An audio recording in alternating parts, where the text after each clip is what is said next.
I got back from Iraq, I was lost. I didn't really know what I was feeling. I was drinking heavily. I was prescribed medications. It just was a downward spiral from there. I ended up getting discharged from the military and ended up getting incarcerated in California. Wow. Very young still. I was 19 when I went to prison in California. Yeah. There's a saying that goes, I just got sick and tired of being sick and tired. Yeah. There was a point in my life where I was sitting in prison in California, and I remember looking up at the ceiling, and I remember that point and thinking, like, is this it? Is this it for me? Like, is this going to be my life forever? Am I going to I'm going to be in and out of prison for the rest of my life, and then one day I'm going to get so much time that I'm going to die in here. Over 280,000 people are sent back to prison every year for technical violations, not for committing new crimes, but just for missing appointments. It rips families apart. That's the biggest thing. What changed after that point, James? When I got out of prison in Arizona in 2022, I just made a vow that no matter what happened, no matter how hard it got, no matter what happened in my life, that I was never gonna put myself in a situation to where I would lose my freedom again. And so since then, I started reselling.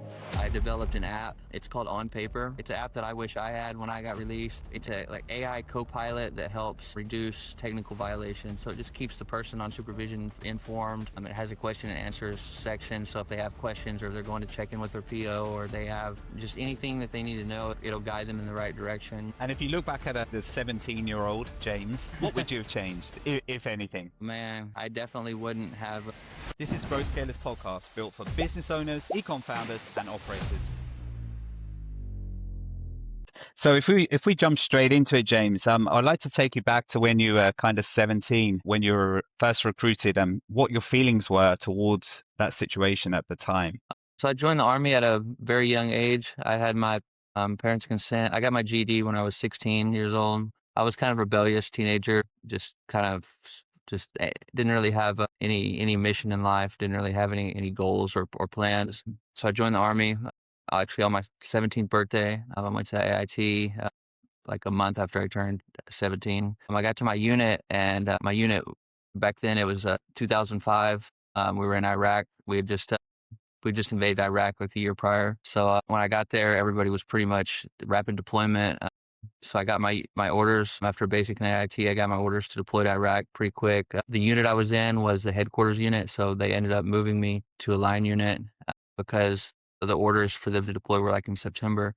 My birthday wasn't until November, so ended up getting moved to a line unit, which we weren't supposed to deploy until around Christmas, and our orders ended up getting moved up to October. So I ended up deploying to Iraq when I was still 17. Got to Iraq. I had my 18th birthday in Iraq. Wow. Wasn't really a great birthday, but it is what it is. I remember calling home several times when I was over there and just calling friends and family and whatnot. And people would be going to prom or going to, graduation. And I'm like, dang, like I'm in Iraq right now. Yeah. Yeah. It felt a little bit different than a lot of my peers. I think I had to grow up pretty fast. But then when I got back from Iraq, I was lost. I didn't really know what I was feeling. I didn't know how to. I wasn't familiar with PTSD, and the Army didn't really do a great job back then of recognizing PTSD in soldiers. So I developed substance abuse issues. I was drinking heavily. I was prescribed medications. It just was a downward spiral from there. I ended up getting discharged from the military and ended up getting incarcerated in California. Wow. Very young still. I was 19 when I went to prison in California. Wow. How long did you spend in prison, James? I was in for 3 years, my first time in California. Okay. And then it just kind of became, you hear about the revolving door, once you get into that system, especially if you don't have a good game plan and you don't have just somebody there telling you this is what you need to do. This is the route that you need to go. And I had family support, but they were all in way out of state. I was the only one in California. So I didn't really have anybody in the immediate vicinity that I could, get out and go get support from. So I spent a lot of years just in and out of the system. It was my own doing, but I was just really lost. Yeah, substance abuse just kind of got the best of me for a long time, and then I ended up doing various sales jobs here and there. I'm just getting like jobs going door to door, doing whatever I could whenever I was out, but I never obeyed the stipulations of supervision when I got out. I just would take off. And it was just overwhelming for somebody getting out of prison in a state that they're not from. I didn't really have any family, relatives, any friends there. So I would just get out and I was just kind of just thrown to the wolves, so to speak. Yeah, right. So I did that for a lot of No years. support. I took a lot of my 20s a lot of my like into my teens, my 20s, and incarcerated, and just kind of bouncing around the system between Arizona, Arkansas, and California. Wow. So yeah, that was kind of Yeah. a lot of my So life. what changed after that point, James? I Did you just end got up doing something? Yeah. there's a saying that goes, I just got sick and tired of being sick and tired. Yeah. I just knew that something had to change. There was a point in my life where I was sitting in prison in California, and I remember looking up at the ceiling and looking in my cell, and my cellie was actually on the floor, and he was making a knife out of a piece of metal. I remember that point and thinking like, is this it? Is this it for me? Like, is this gonna be my life Yeah. forever? Am I gonna just I'm gonna be in and out of prison for the rest of my life, and then one day I'm gonna get so much time that I'm gonna die in here. And I kind of accepted that. It's kind of sad to think about, but I accepted that. I thought that that was my life. And then in Yeah. 2020, I was in Arizona prison, and I got the chance to do a couple classes, and I got to start learning about myself a little bit. And I got enrolled in this program called the Second Chance program before I was released. And it open. We did a lot of self reflection. I had to work on a lot of trauma that I had dealt with, and come to terms with it and let it go, and realize that there's going to be, bumps in the road. It's going to be a little bit harder for somebody with a felony record to reach the level of success that I feel like I'm capable of, and that I feel like I deserve Yeah. in life. But you had the So I spark, just you had the spark there of achieving something though, I would say. exactly. So I Yeah. just when I got out of prison in Arizona in 2022, I just made a vow that no matter what happened, no matter how hard it got, no matter what happened in my life, that I was never gonna put myself in a situation to where I would lose my freedom again. And so since then, I started reselling. That kind of was my lifesaver. I started I ended up getting married after I got out. I have a son now. He's 2 years Okay. old. But Great. my That's wife great. and I Yeah. would I would see things on the side of the road, or people would be throwing away on trash day or Facebook Marketplace and just looking for free stuff. And we would go pick up stuff that didn't cost us a penny, and then we would turn around and we would sell it. And I mean, it was pretty crazy the stuff that we would find Yeah, and we would that's good. sell. Designer shoes and It's kitchen amazing what people appliances and get rid of, isn't it? Yeah. yeah, exactly. People were just moving, whatever Yeah. the case may be. You They make some just money. buying new stuff and Yeah. didn't have room for it. And they, instead of posting it and dealing with selling it and meeting people, and they would just throw it on the side, put it on the side of the curb, or give it away for free or Yeah. donate it or whatever. And so Exactly. I started reselling. That's how it started. Started reselling, and then it quickly escalated. To go into thrift stores and going to Goodwills and going to yard sales Mm-hmm. and estate sales, and then even buying storage units. And that's kind of how it became my lifeline. I learned a lot about Okay. I e-commerce and yeah, different platforms. And I heard a story about a Pokemon card. yeah, yeah, I had a Pokemon card that sold for like $550 on eBay. I Wow. was so Yeah, surprised. Yeah, it was it started a bidding war. So I that's had some good. pretty good items. I found some Ferragamo shoes at Goodwill. I think I Okay. paid like $4 for them. Sold them Yeah. for over $100 on eBay pretty quickly. I've done that several times. And then just recently this year, I wanted to do something that I love reselling. I love the business. I think it's a great business. It's a thriving business. You're on 5 different platforms now. Is that Yeah, I was correct? on Like eBay? Depop Yeah. and Okay. Mercari and Poshmark and eBay and Marketplace, and I was cross posting So on all of them.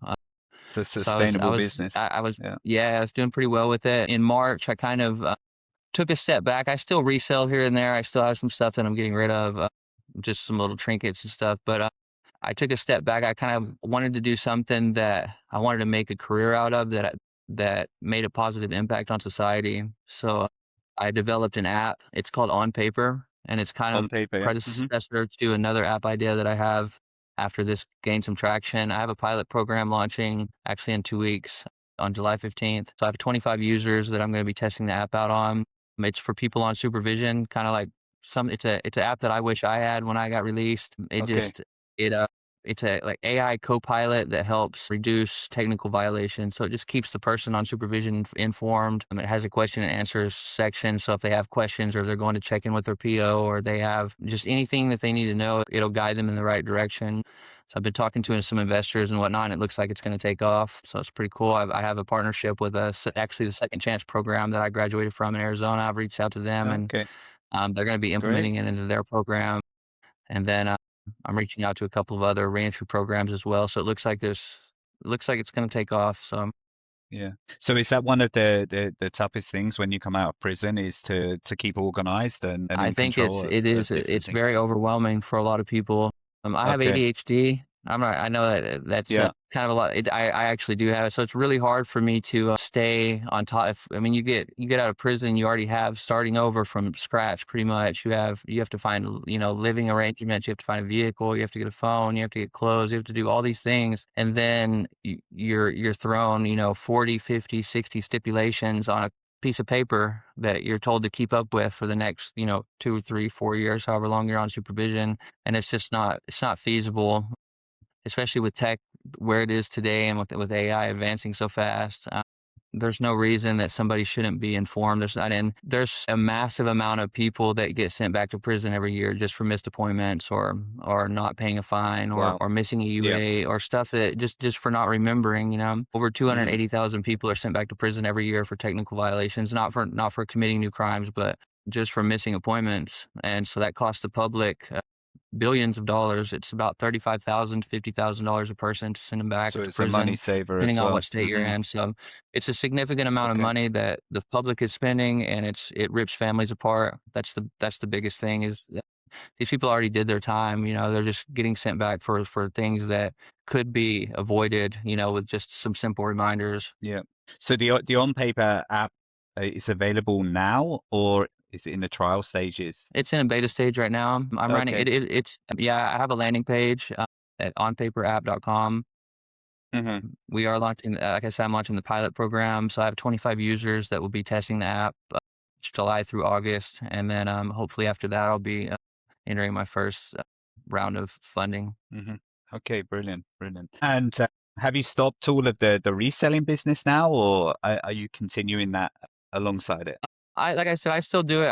I've slowed down a lot. I haven't been sourcing as much as I was just because I've been Yeah. shifting focus to Hmm. the app and I've had a lot of meetings and I don't want to get stuck in a situation where I'm, having to ship 10, 15, 20 packages and I, have meetings all day. And so I've kind of stepped back. I am selling a little bit locally Yeah. on Marketplace, just certain things. And I have some inventory, some antiques and stuff that I got from a storage unit that I'm still selling. So it is still helping with, cost of living while I get my app off the ground. I understand. Yeah. So in today's world, how do you feel? Do you feel like a veteran, or do you feel like an ex-offender, or do you feel like a tech founder now? What are your thoughts around that? You've gone through many It's kind different parts of of your the life. whole tech founder thing is kind of crazy. I've never really saw myself as being a founder, especially in tech. Yeah. I'm not, I don't have any formal training. I've just kind of everything that I've learned, I've taught myself or been, mentored. I have a great group of mentors. I have a business consultant from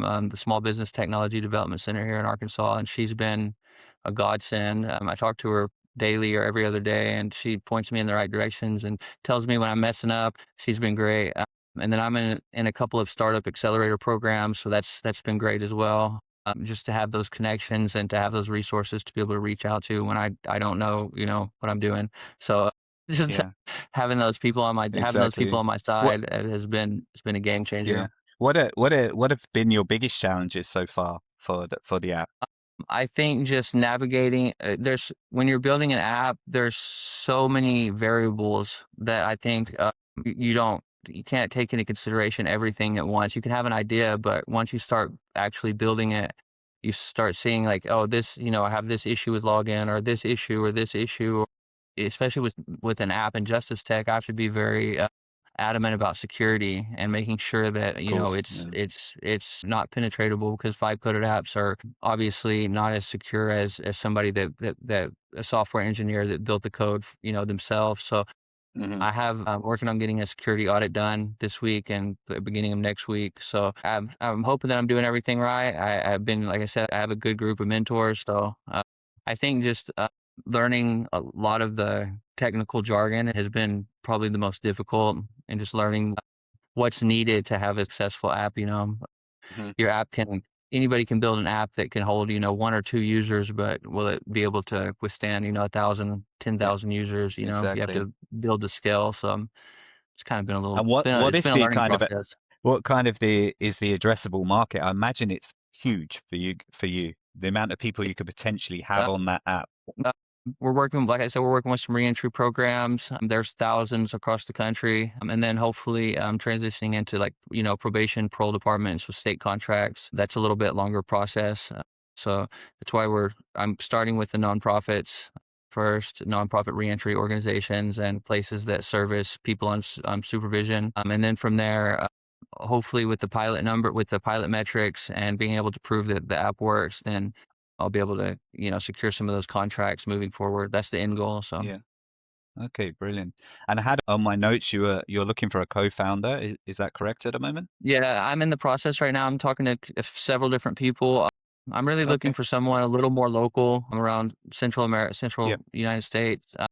I'm looking for a technical co-founder to kind of take over if something breaks in the middle of the night or Yeah. there's, a technical issue, somebody that it would take me hours to figure out, I'm capable of doing it, but something that would take somebody a lot less time, where I can focus on kind of being the Brilliant. face of the brand and going to meetings and kind of selling the product into places. So yeah, I'm in the process of looking for a technical co-founder right now. The product is built. I have a version 4 prototype right now. So the groundwork is laid. I just need somebody that could maintain it.